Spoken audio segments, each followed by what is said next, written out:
so that 2.5 years later, she's still suffering. And not only that, but she's advising other people to follow her model. And I'm totally opposed to that model. And I have a different model. My approach was, how about you get over the trauma? Work really hard to get over the trauma. Hello, everyone. Welcome to the Quillette podcast. I'm your host today, Iona Italia. And today I'll be speaking to Larissa Phillips. Larissa is an adult writing tutor. She is the founder of the Volunteer Literacy Project, which is a structured phonics curriculum teaching reading to adults and also producing decodable books for older kids. But today we're going to be talking about a piece that Larissa wrote for Quillette, that appeared in Quillette a couple of weeks ago. It's called Toward Ruin or Recovery. And as the subheading states, the main thesis is that the modern feminist response to rape is failing women, and it is failing victims of rape most of all. I'm going to begin by reading a little passage from that piece. There is an audio version of the entire piece, which you can find at the Quillette site. I'll link to it in the show notes, and also in Quillette Narrated, so that you can put it into a podcast, queue it up in a podcast feed to listen to as well. So this is from this first part of what I'm going to read is a quotation from an essay by Katie Roiphe, which she wrote in 1993 for New York Times Magazine. We all agree that rape is a terrible thing, but we no longer agree on what rape is. Today's definition has stretched beyond bruises and knives, threats of death or violence, to include emotional pressure and the influence of alcohol. The lines between rape and sex begin to blur. The 1 in 4 statistic on those purple posters, so this is the infamous statistic that 1 in 4 college students, female college students, are raped or sexually assaulted during their university time. The 1 in 4 statistic on those purple posters is measuring something elusive. It is measuring her word against his in a realm where words barely exist. There is a grey area in which one person's rape may be another's bad night. Definitions become entangled in passionate ideological battles. There hasn't been a remarkable change in the number of women being raped. Just a change in how receptive the political climate is to those numbers.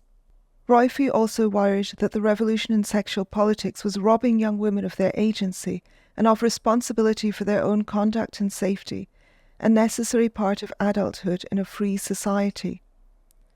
The pursuit of female liberation was being replaced by illiberal and retrogressive notions of female fragility, virtue, and victimization. I remember Roiphe's article well, because it was published 5 months after I was raped. One night, smoking cigarettes in the parking lot of a bar between music sets, my brother summoned the liquid courage to discuss Roiphe's article. But that's not what happened to you, he offered definitively. It's not the same thing. He was right. What happened to me was not the same thing at all. Mine was the old-fashioned kind of rape. 2 young men accosted me as I walked home alone in Florence late one night and dragged me into a park that ran along the Arno River. Having come of age in an era replete with education about rape culture and sexual violence, I should have been prepared for this moment. A self-described feminist since my teenage years, I had read and reread rape-centered feminist classics like Gloria Naylor's The Women of Brewster Place, and I had practically committed to memory Our Bodies, Ourselves, an earthy 70s relic of medical and social justice advice published by the Boston Women's Health Collective. I'd attended a small liberal arts college in upstate New York, where we had begun the work of unpacking the patriarchy. I was an avid student of feminist rape discourse, and was often the one to tell many of my friends about the 1 in 4 figure. But on that shocking night in Florence, and during the weeks and months that followed, I found that very little of what I'd learned was useful. I'd like to start by talking about what the trigger was for writing this piece. It's been 30 years since you were raped as I believe you were 23 years old. And you have never written about this experience before. What made you decide to write about it now? I had definitely been kind of circling around it for the last couple of years, getting triggered by a lot of things happening in the media, in the world. The stuff going on campuses, you know, like what you just referred to that Katie Roiphe talks about. I have a relative who was kicked off campus for an alleged rape with no hearing. I have a friend whose son got in trouble. I have another friend who's like one of her close friends' son. I mean, it's very close. You know, this is happening a lot, that these young men are getting in trouble. So that's been infuriating. And the lack of due process is really one of the parts that has bothered me so much, that's just crazy that that rape, which is like a really serious crime, is more and more being tried on social media in these sort of campus courts hearings that are really unregulated and very subjective to whoever is leading them, whatever their thoughts are about the process. So that's been really bothering me. And with the Celeste Marcus article, that was sort of the final moment that I was like, this is crazy. I have to say something.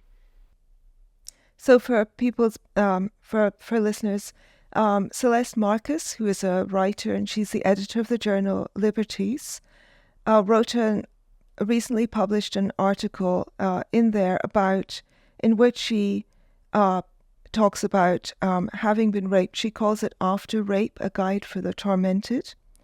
It's a really extraordinary and I find somewhat odd article.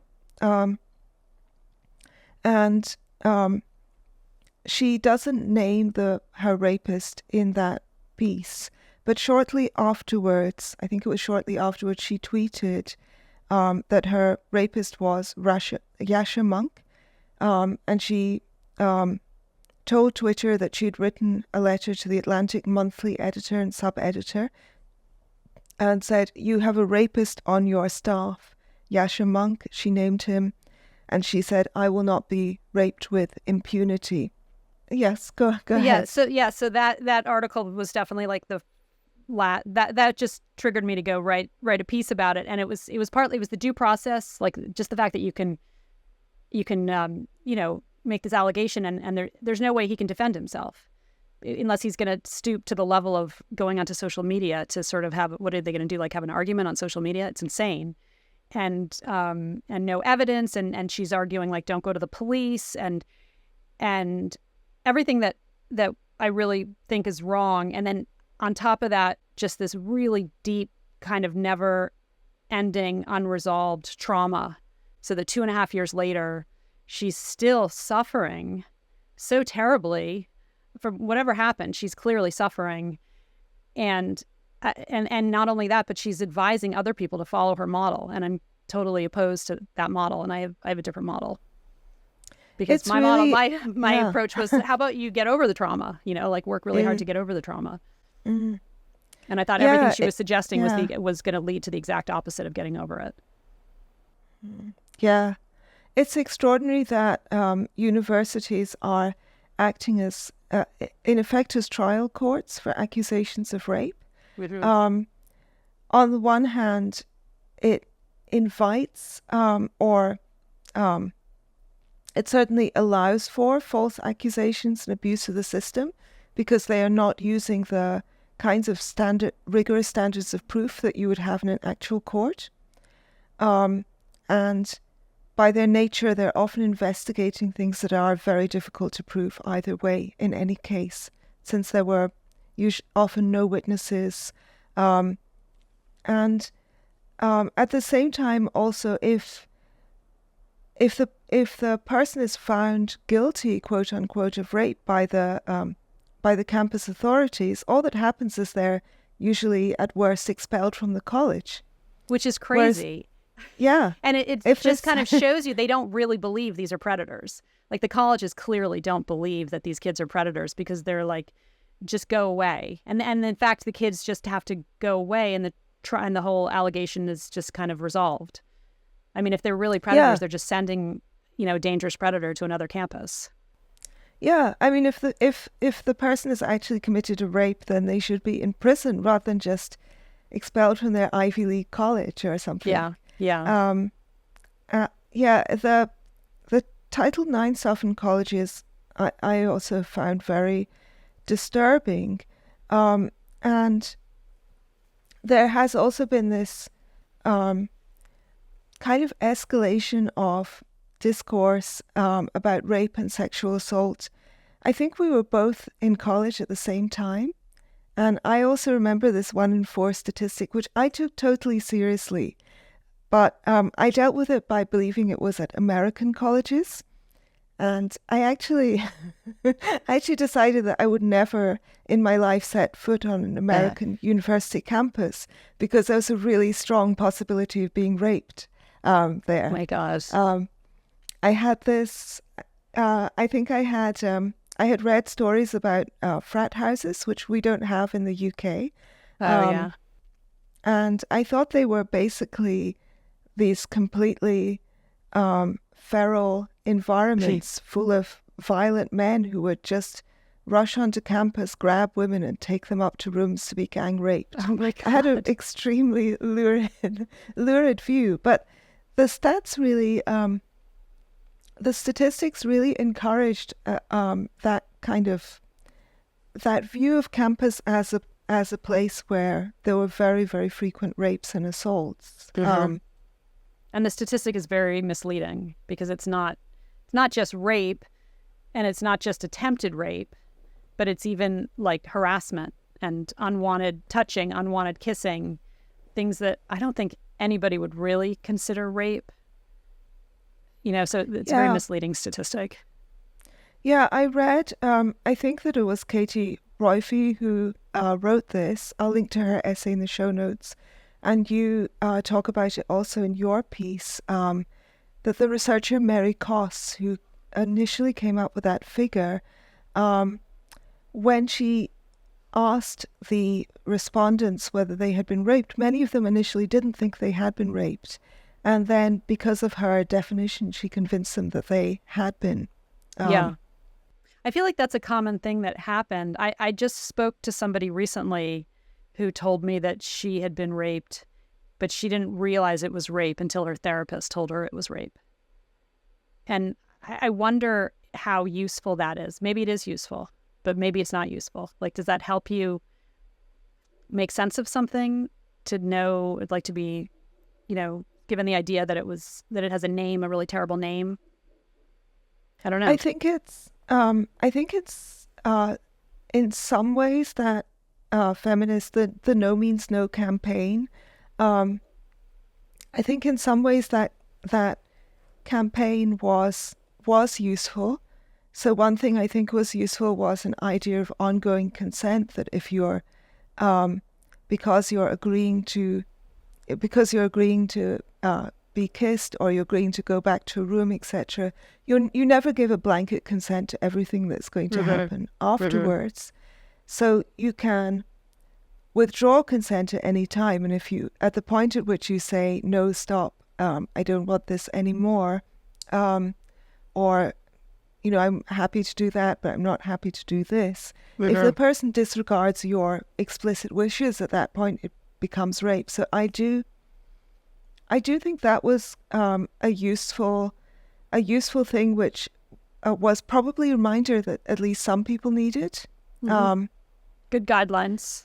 Yeah, but I think it changed though, because it stopped being no means no and just became yes.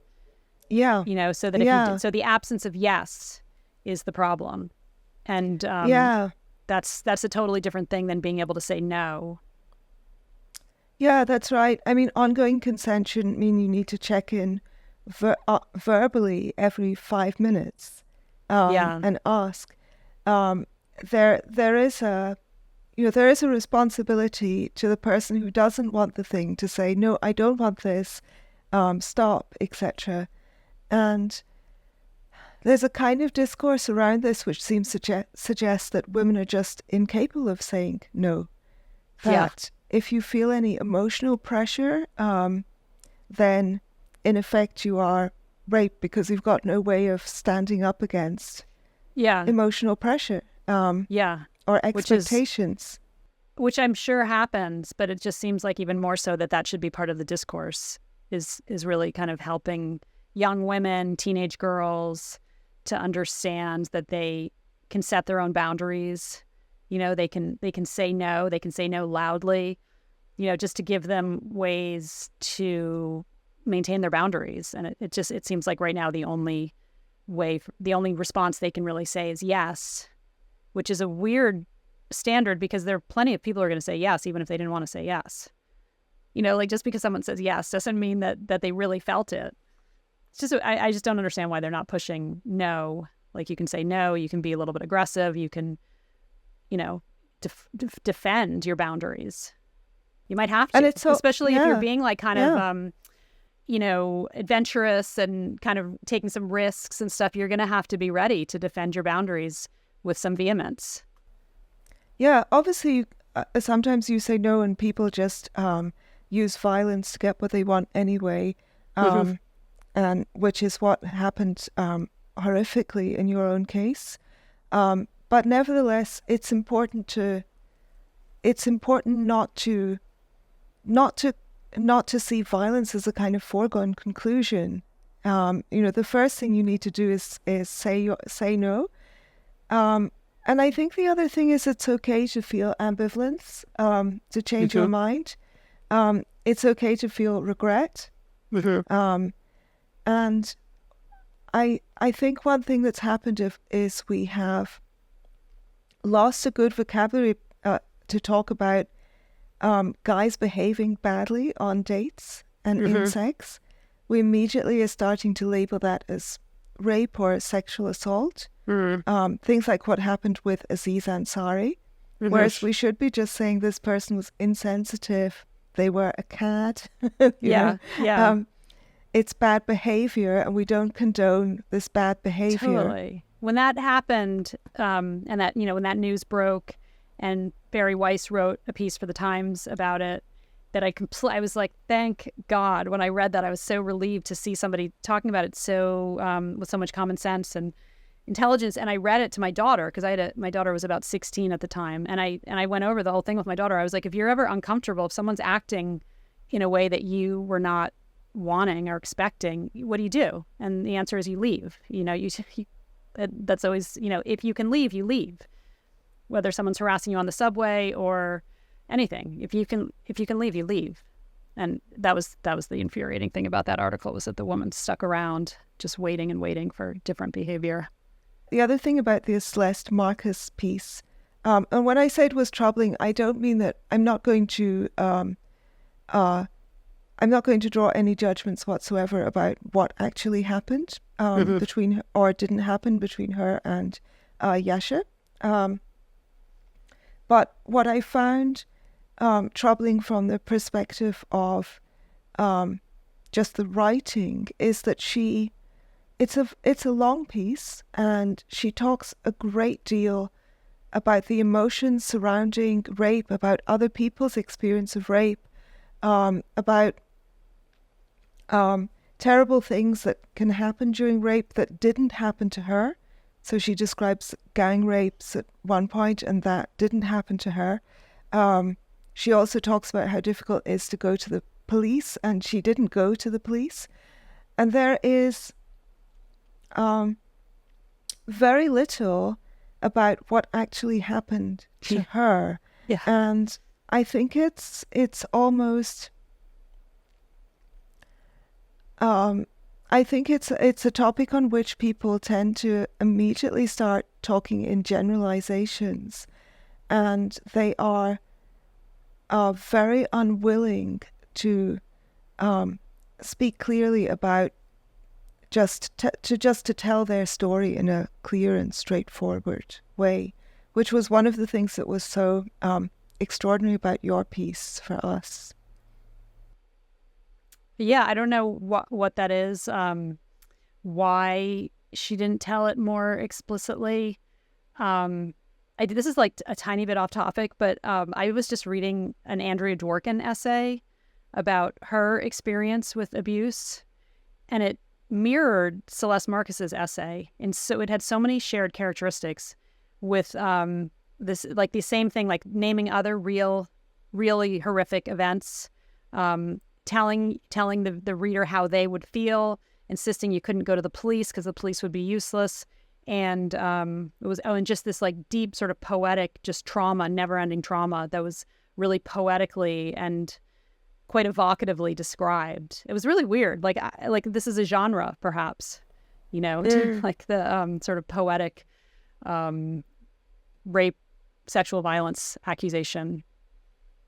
It's interesting. Yeah, Katie Roiphe mentions, and Richardson's Clarissa, the novel Clarissa, which was published in 1749. I actually wrote my undergraduate dissertation on that novel. It's one of my favorites. And it's an extremely long, it's said to be the longest novel ever published in the English language that we know of. And it's an extremely long novel in letters. And at the center of the novel is a rape. And the rapist Lovelace, who is one of the two letter writers within the novel, always writes these really long, florid, very imaginative and eloquent letters. When the rape happens, all he says is, his letter just says, "It is over, Clarissa lives." It's at the dead center of the novel is this very brief, just lacuna, just avoidance of the facts of what actually happened. That's weird. Giving it this sort of special taboo quality, which I actually think is really damaging to victims. Mm-hmm. Yeah, I agree. There is, on the one hand, rape is like a very particular kind of violation that is different than other kinds of violence. So we seem to hold on to that aspect of it, and have some kind of aversion even now to describing it in detail or to just kind of discussing it without any shame or, just sort of idea that somebody is diminished or ruined. Like there still just seems to be this real inclination to attach ruin to it, so that, and that was one of the things that drove me crazy about the Celeste Marcus essay, was that even though it's not shame anymore, it's not like she's economically ruined, but she's ruined by trauma. So we still have this idea, and Katie Roiphe talks about that too, that trauma has replaced social shame, So I don't know why that is. Like, you were mentioning, we were talking another time that there maybe there's some biological element to how we're looking at rape. Yeah, I think I felt very convinced by the arguments that Steven Pinker cites in The Blank Slate. I think those arguments are drawn from Randy Thornhill and Craig Palmer's book, A Natural History of Rape. I thought these ideas originated with Pinker, but I think I went back to read the section on rape in The Blank Slate before today. And it's Thornhill. It's Steven Pinker citing Thornhill and Palmer, who are citing John Tooby and Leda Cosmides, and it's they have a deep evolutionary explanation for why rape is so traumatic to women, and I think I agree that it is especially traumatic, more than just ordinary kinds of violence, other kinds of violence. Yeah. That they say is because I'm going to quote here. Rape subverts female choice, the core of the ubiquitous mechanism of sexual selection. By choosing the male in the circumstances for sex, a female can maximize the chances that her offspring will be fathered by a male with good genes, a willingness and ability to share the responsibility of rearing the offspring, or both. And this is to be in Cosmides. Women evolved to exert control over their own sexuality, over the terms of their relationships, and over the choice of which men are to be the fathers of their children. They resist being raped, and when they suffer when their resistance fails, because control over their sexual choices and relationships was wrested from them. Yeah. And there used to be a real distinction between rape. Rape meant that there'd been penetration. Like that was 100%. That was rape. If there was no penetration, then there was not rape. And in fact, when in my story with I met a girl, young woman, Italian woman who had been assaulted by these same two men a few nights previous, and she was adamant that she hadn't been raped because there'd been no penetration. She'd had her clothes cut off with a knife, and they'd both taken turns, kind of like mashing against her, trying to penetrate her, but couldn't. And she was like, no, I wasn't raped. And which I, as a, feminist at the time, I was like, all right, whatever, like you can call it what you want to call it, but in my opinion, that was rape. But there's a distinction. It feels like a little bit of a pedantic distinction between rape and sexual assault, but I think to her it wasn't though. To her it was massive. Yeah. And that's fortunate for her. We should encourage that. I mean, we should encourage people to. Well, that's why I wonder about like my friend whose therapist told her it was rape, and it's like, is that? I don't know. Is that better to think that you went through a bigger trauma, or better to think that to be like, oh no, I didn't go through a terrible trauma?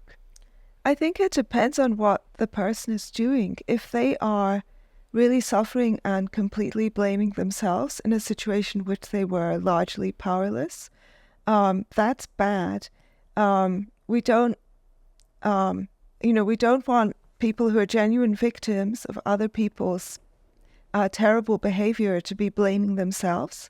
But it's also really good to encourage resilience, and it seems to be very difficult for people to unpick those two things. You said that when you were afterwards, when you were thinking about the rape in terms of responsibility versus I guess moral responsibility versus a kind of practical analysis of what you might have done differently on that night, how your choices might have contributed, which is different from being at fault. There was no fault at all. But it was worth, considering, like, what part did I play in that? How could I have, what could I have done differently? What would I do differently in the future? I mean, that just seems so obvious. Yeah, I agree. And it seems to have become, in many circles, especially in progressive leftist circles, it seems to have become really taboo to suggest that there are preventative measures that women should take. I frequently hear this saying that we should teach men not to rape. Yeah. How do you feel about that? I mean, on the one hand, I think it's ridiculous. We do teach. I mean, most men aren't rapists. Just naturally. If they're raised in a regular society, you don't even have to tell them don't rape. Most men aren't rapists. On the other hand, there are cultures where maybe they do need to be told not to rape. There are places where there's a lot of rape happening, and it doesn't seem to be really kind of like a taboo. So maybe there is like a little bit of teaching that has to go on in some places.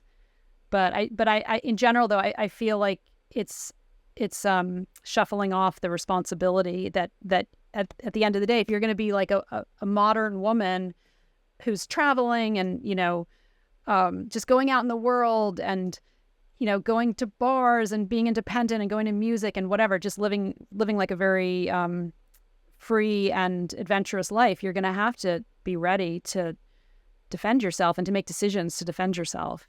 So I think you're always going to encounter people who didn't get that education. So I think the responsibility at the end of the day is going to lie in yourself. Yeah, I agree. I think, there's some truth to this idea that you can teach men not to rape because we have less violence now than we used to have in the past, historically.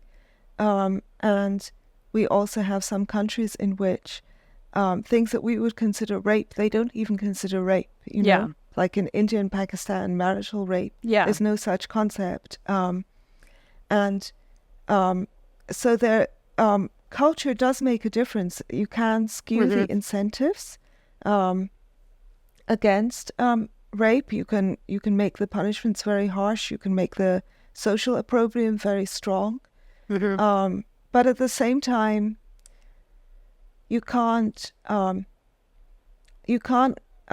It doesn't seem like a very woman-centered way of approaching it to ask women to depend for their own safety purely on appealing to the better natures of men, some of whom may be real sociopaths, or just very entitled, selfish people who know perfectly well that what they're doing is wrong. They don't need education. They just don't care, Yeah, it's a real conundrum because there's so much sexual freedom right now, and the protections that have existed forever and still exist in many parts of the world are have been lifted, and so it really is, and for young women especially. I mean, I think that people. Well, I don't know who's sexually active still, but apparently sex rates are going down.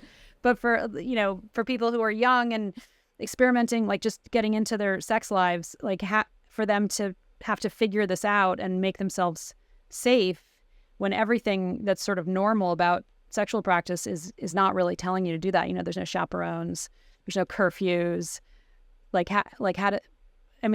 really kind of like which left is on good, their own. Right. Well, everyone fought for that, but there's a weird thing with freedom where I've heard Shelby Steele talk about this regarding Black America, and I think it applies to women a lot too. We've gotten so much freedom, and then we don't know what to do with it, and then we're kind of like resentful that we were left unprotected. You know what I mean? Like with freedom comes all this responsibility and danger too. So how are we going to handle that? One of the things that you found, I know, very very important was reclaiming the ability to, I think how do you put it exactly? Reclaiming the ability to look clearly at and partake of the full spectrum of life. So after the initial period of shock, to be able to make the kind of recovery whereby you're able to contemplate and talk about all kinds of topics, including other women's rape. So shortly after your experience, the terrible mass rapes of Bosnian women and girls were happening during the Yugoslav wars, the Balkan wars, and also to be able to think clearly about topics like evolutionary psychology, also classical depictions of rape in literature and classical art. Yeah, exactly. To listen, I love obnoxious humor. Like I've always loved kind of inappropriate humor.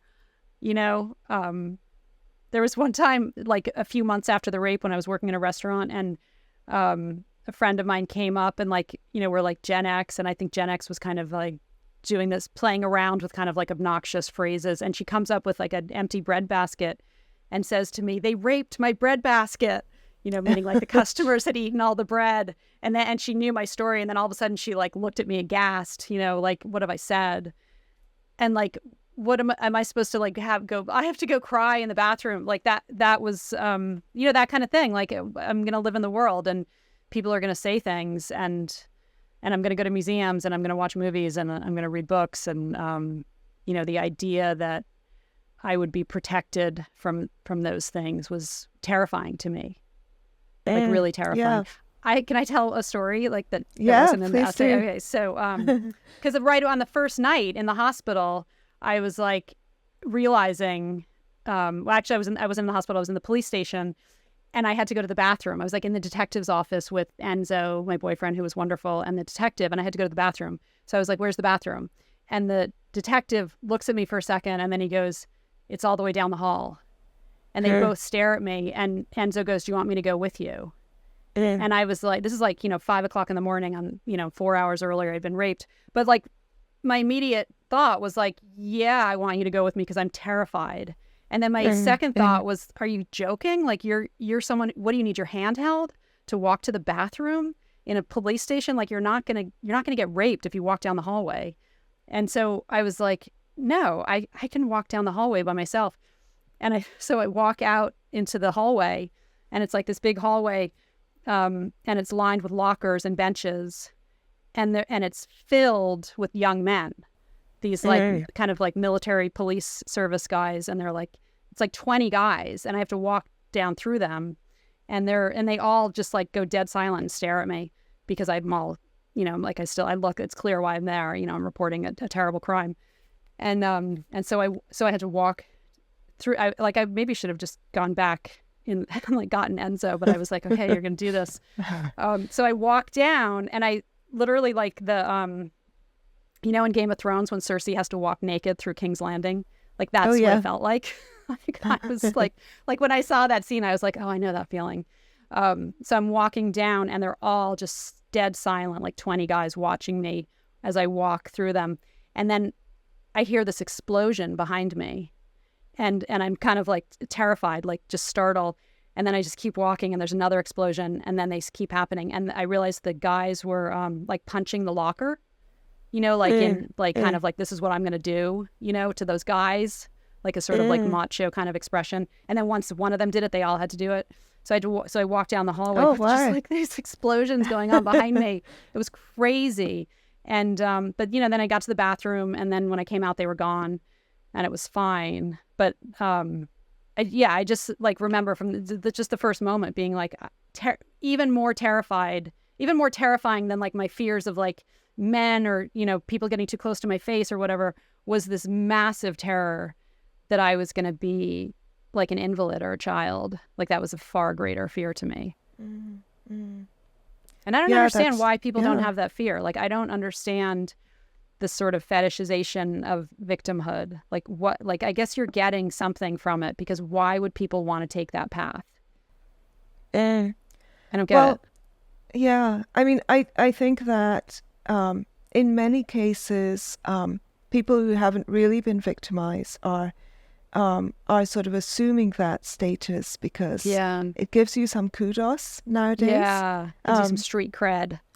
Yeah, certainly on the left there seems to be this kind of moral hierarchy whereby it's both the case that the more of a victim you are, the more pressure points you have, the more valid your opinions and your views are supposed to be.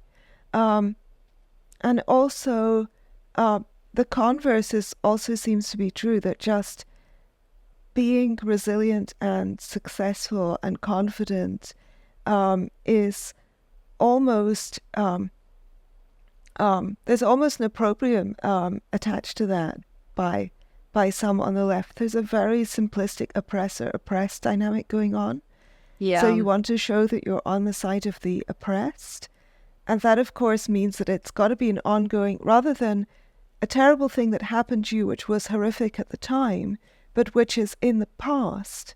It needs to become part of your identity, like it's an integral part of you, what happened. And so you're carrying this. In the past, it used to be like a kind of stigma. You would be a fallen woman. You'd be wearing your embroidered red A on your clothes or whatever. And this is almost like the converse of that. You're given this kind of halo, this sort of saintly status. But both of those things depend upon it becoming part of your identity. And I really don't think having been raped should be part of someone's identity. I mean, I'm not saying that I have no judgment for people who continue to feel a lot of trauma for a long time, for people who find it very hard to get over psychologically. Complete sympathy with those people. But we should be encouraging resilience wherever possible. Sometimes just not possible. I mean, I think part of this is personality thing. Part of it is genetic, that some people are just more fragile than others psychologically, and that can't be. There's only a limit to how much you can help them. But I think that wherever we can, we should be encouraging resilience. Resilience is possible. You know, you were raped, but you didn't become a different person as a result. You were still you. You woke up and you were still fully you. Yeah. Just a bad thing had happened to you. Yeah.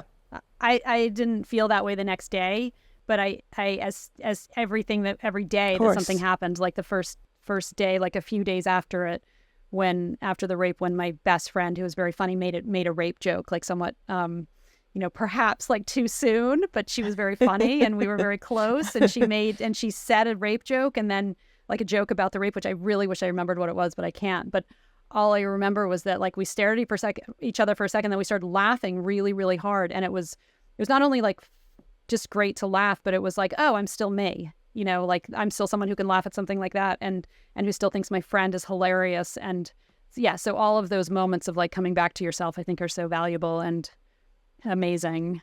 But I was always frustrated. I did feel different. I felt stronger. I felt stronger and kind of smarter afterwards. And I feel like that's, I don't know, it would be like great if we could switch the narrative a little bit so that it did become like some kind of heroic, I don't know, like I feel really proud of my actions, like both during the rape and afterwards, in the ensuing days and weeks and months. Like I'm very proud of myself. Like I feel like I did a really, really good job and at dealing with a really terrible event.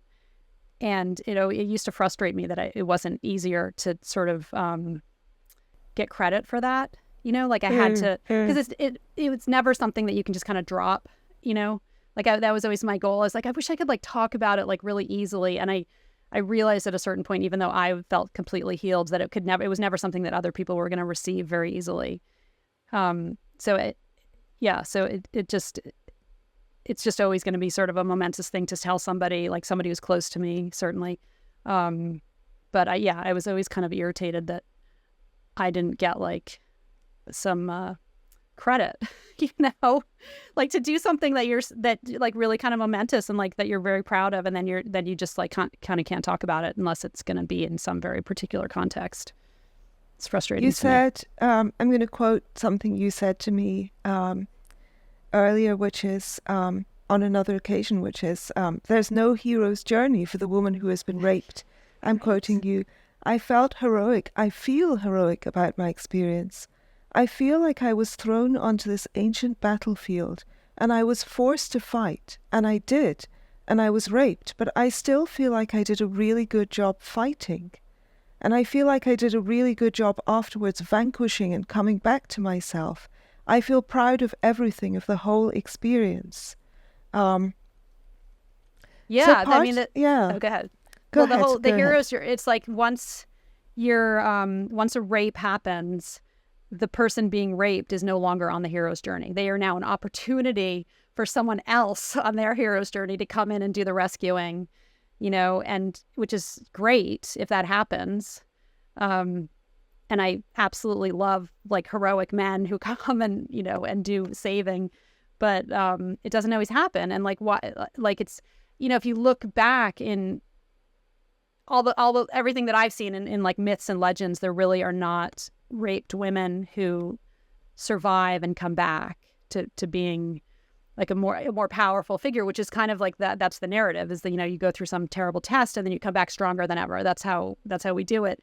But for raped women, it's never that. It's like in Clarissa, she dies of anorexia, right? Yeah. She dies, and that's the noble thing to do. That's how we know she was a noble, good character. You know, she died. So yeah, it's very frustrating. And Richardson found it frustrating that readers didn't like Clarissa. They insisted on sympathizing with Loveless. And that sounds really terrible, that people sympathize with a rapist, but it's a bit different in literature. It's not that the actual rape itself is still pretty horrific. You don't sympathize with that, but Richardson portrays a character who is just more interesting, more fun to inhabit. Right, because she wasn't a hero. She was a raped woman. She was kind of pathetic. Yeah, we don't want to relate to her. Yeah, exactly. It's a foregone conclusion. You know, they used to not, in rape trials, they used to not put women onto the juries because they thought that they would automatically be too sympathetic to the woman, and they found out the opposite was true. Women were unsympathetic to the raped woman, and so then they, you know, tried to get who, depending on which side you were on, you'd make your decision about what jury you wanted. But yeah, I think no one wants to identify with a raped woman. That's interesting. I mean, I don't think I should be on a jury in a rape case, because I think I would just find the rapist guilty no matter what. I mean, I do suspect that. Yeah, it's an emotional topic. Yeah. But I wanted to say that the one character that I know of, you know, that's what I was going to say. Right, is Sansa Stark in Game of Thrones, and when Sansa's raped in season 5 by Ramsay Bolton, and he's a total sadist, and it's a terrible scene. And when it came out, when it was first aired, there were all kinds of articles written about it because people were hard. There was too much, you know. And I wasn't watching it at the time, but I remember reading the articles because I was reading the books and I was interested in the show. And Sansa actually is one of the only characters I can think of who does come back. And there's that scene where she's talking to the Hound where she says, I would have still been a little bird if none of this had happened to me. Like she acknowledges that she's a stronger person for having gone through all this trauma. And then she becomes a very heroic kind of warrior queen, you know, not sexual. So she doesn't get her sex life back, but in every other regard is like very, very strong and heroic, I think. Yeah, I mean, there is a capacity for resilience in many people, which we should be recognizing and encouraging. And it's not to acknowledge that people can be resilient is not in any way to downplay the evil of what happened. No. Or that some people, you know, I tried really hard in the essay to acknowledge that, you know, this is my story. Like other people are going to have their story.